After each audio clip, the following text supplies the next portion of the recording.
Hey guys, welcome back to Login Joins. In this video, today you will learn how to fix Snapchat sign up error. Without further ado, let's open our Snapchat application, tap on sign up.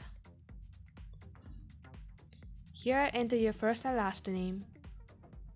And while you do so, make sure that your username is really unique and your password is strong as well.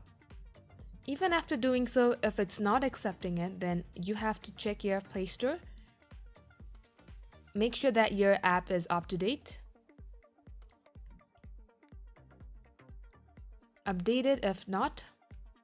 After you have updated your Snapchat, open settings and under the apps, go to Snapchat.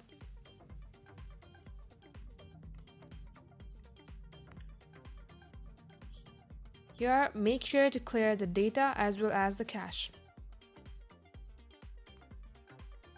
Now this should fix your sign up error problem.